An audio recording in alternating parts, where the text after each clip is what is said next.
One thing that I found really interesting, and I find very interesting, is that we live in a world that's driven largely in Western world by profit, industry, and business. Even if someone's an employee, they're an employee to a business. And so the world is very, very driven by economics. And if you look at the word business and look up the Latin origin of it, the word business literally comes from the word busy, busyness, business. And I've always kind of had a bit of an inkling of it. But then recently when I looked it up, I was like, it literally means busyness. So if you look at the Latin root word of business, it means someone that is very busy. And in our society, that's in some level a celebration point. Wow, hard worker.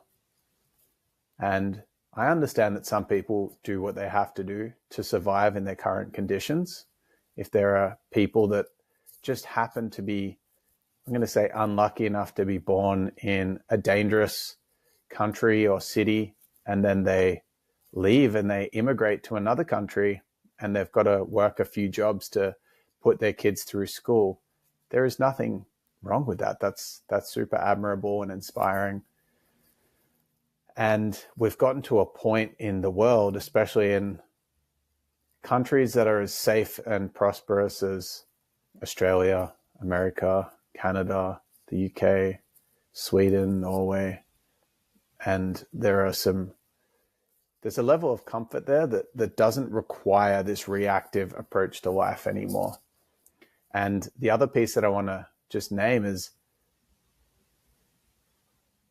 I'm talking about situations where people, given the circumstances, must do what I just said and work multiple jobs and work super hard. But there's a lot of people that are just normalizing it and doing it when they don't have to do that. And that's what I'm going to address.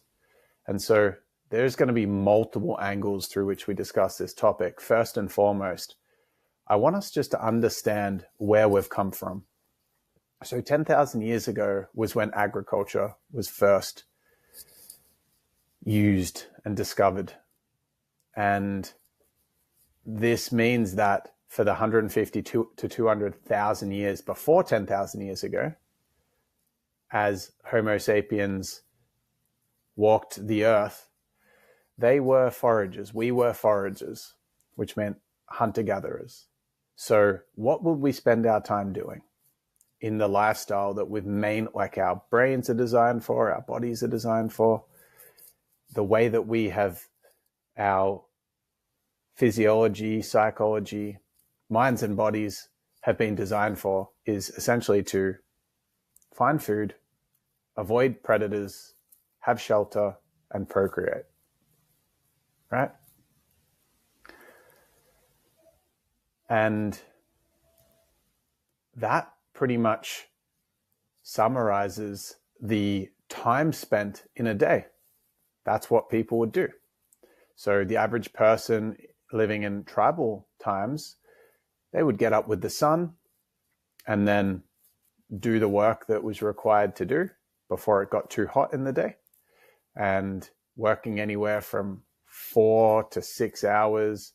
I guess if someone was on a hunting trip, maybe it would be more. And that would be them doing the requirements that the tribe, the village needs. We're going to go hunt. We're going to weave some baskets. We're going to repair some shelter. We're going to start a fire and forage some berries. Cool. They're the requirements. Now what do they do outside of that time? They rest. They tell stories. They hang around. They do drawings and use their imagination and just chill. There's a lot more relaxation.